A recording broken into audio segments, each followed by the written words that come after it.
পেঁয়াজ কুচি করা ছিল, ওগুলো দিয়ে দিলাম।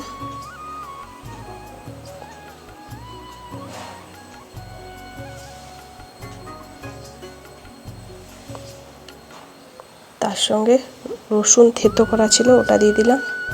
একটু নাড়াচাড়া করব যেন একটু লাল লাল করে ভাজা হয়।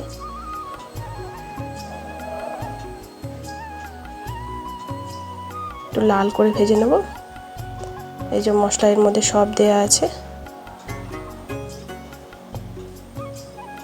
এরকম করে একবার করে দেখবেন কতটা ভালো হয়, খুব ভালো হয় কিন্তু খেতে। যে ভাতও আমার মানে 1 ফুট দিয়ে রেখেছি, টমেটো কাটা ছিল দিয়ে দিলাম।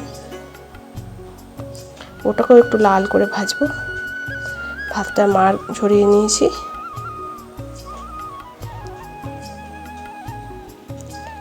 এই বর্ষার ওয়েদারে না এইরকম খুব ভালো লাগে ডিমের কষা কষা রান্না।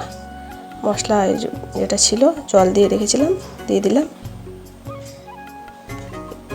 এটা আমি ওলকে সেদ্ধ করে রেখেছি, আলু সেদ্ধ করে রেখেছি। ওল দিয়ে ডিম দিয়ে এটা আমি একটা রেসিপি করছি।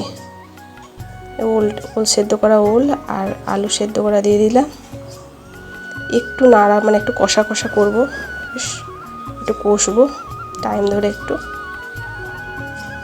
আলুটাকে ধেসে দিচ্ছি যাতে একটু মাখা মাখা ভাবটা আসে। খুব ভালো লাগে এইভাবে রান্না করে দেখবে, সত্যি খুব ভালো লাগে। সবসময় আর সবজি মানে ভালো লাগে না খেতে, একটু বেশ অন্যরকম। এই ডিমটা যেটা ভেজে রেখেছিলাম দিয়ে দিলাম। এটাকেও ভালো করে নাড়াচাড়া করব ওলটার সঙ্গে। ভালো করে নেড়ে, দেখেছো কতটা কালারফুল হয়েছে। তারপরে জল দিয়ে দিলাম, একটু কুসুম গরম জল দিয়ে দিলাম। একটু নাড়বো ভালো করে নেড়ে, ঢাকা দিয়ে 5 মিনিটের মতো ফুটিয়ে বন্ধ করে দেবো গরম মশলা দিয়ে।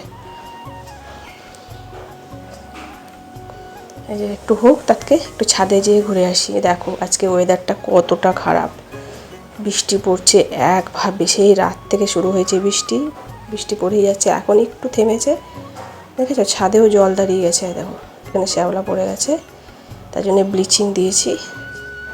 আর আমার ফুল গাছগুলো অবস্থা দেখো। দেখো অ্যালোভেরাটা দেখো কতটা সুন্দর হয়েছে।